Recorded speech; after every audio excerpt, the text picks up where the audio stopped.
Hello and welcome back. In this section, we are going to look at the most popular interview questions which are asked in arrays and strings. We are going to focus on C aptitude again. Let's continue with this. So first question, as we saw in the earlier sections, I'm going to display a question and then I'll give you time to think about the answer. After that, we'll discuss the answers. That's how the format of it will continue. So the first question is, we have an array of 25 integers. And we are asking for the size of array, right? Assume that each integer is 4 bytes for the calculation. So you can pause here, think about your answer. So the answer is 100 because 25 into 4 is 100. Each element is 4 bytes. So for the integer 25 into 4, 100 bytes consecutive memory locations will be allocated.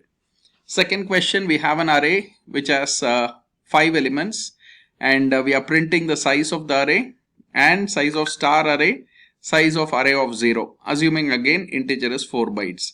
So you can pause the video now, think about your answer and then resume the video so that you can check if your answer is correct. Okay, so size of ARR is 20 because 5 elements and each element is 4 bytes. Size of star array, which is basically the first element of the array, the value in the first location of the first index of the array, which is again 4 bytes because size of first element is size of integer, which is 4 bytes. Size of array of 0 is the same, which is 4 bytes. Next one, you have an array which has 5 elements and then you have array of 2, which you are assigning the array, and printf percentage the array of 1. So you can pause now, think about your answer. Okay. It's going to throw an error because you cannot assign another array to an array directly. You have to use a for loop to copy one element at a time. So this would be an error. Next question, you have an array of 5 elements again. So you're incrementing the base address of the array and you're printing array of 0. You can pause now, think about your answer and then you can click the resume button. Okay, so here actually again it's going to be an error. Because you cannot change the base address of an array. So array is nothing but static. So the location cannot be changed. So it's an error. Next question, you have a 2D array of 5 by 6, right? 5 rows and 6 columns. And each of size of an integer is 4 bytes.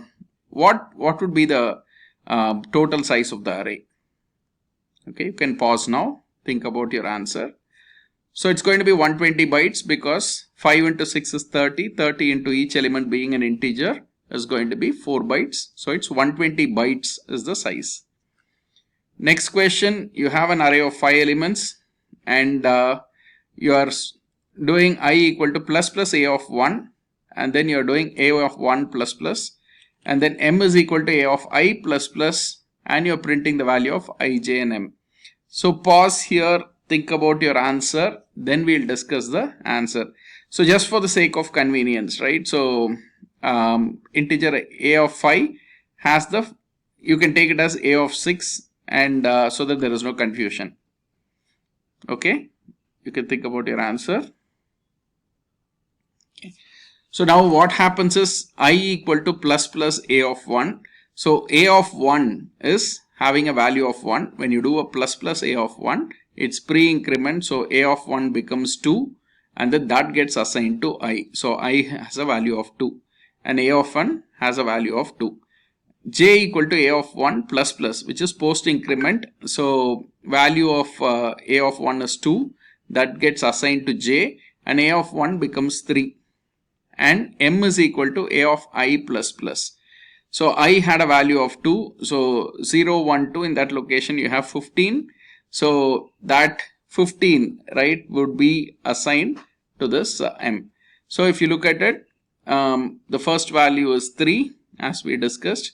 Second value, so I has a value of 3 and then because we did a m is equal to I plus plus in that statement. So I initially became 2 when you did I equal to plus plus a of 1 and when you again did I plus plus m is equal to a of I plus I became 3. J is 2, which we already saw, and m is 15, which we again already saw that. So hope it is clear. You can try using Python tutor. There is a website called pythontutor.com. You can type this, do a step by step so that you can get that clarity as well. We'll move on to strings. So we have a string 1 which is John and string 2 which has 20 elements allocated. String 2 is equal to string 1 and we are trying to print string 2. So what would be the answer? Answer is an error, because in C you cannot assign strings one array to another array. You have to copy line by line, or you have to use strcpy. Second, you have a string globe, printf %str. There is no confusion here, it is globe, no challenging puzzle or anything. Third question, you have Josh and you are printing the size of str. So you've allocated 20 elements but you have assigned only 4 elements. If you do a printf size of will print 20. If you had you have printed the str len, that would be 4. But size allocated is 20 because each character is 1 byte. Totally str has 20 elements. What is the return value of str1 or string len of Sam \0 and here? So if you look at it here, right, even though there are Sam and then \0 and HERE is here, only 3 would be the answer because string len would look for \0, which is the string terminating character. So string terminating character is at the location or the 4th index. So 0, 1, 2, 3 elements are there in that string. So answer would be 3. Next question, India \0, Pakistan \0. If you print it, it will print only India because \0 is a string terminating character. So after that, whatever is assigned is not taken care by C.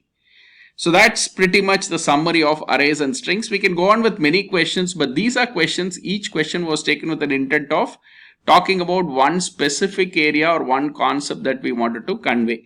So these questions definitely would be really helpful to you in the interviews. And most of these are actually already asked in interviews. Those questions were taken and plugged in here. If you have any comments or if you have additional questions that you want me to cover, feel free to add it in the comment section. We can discuss that. Thank you.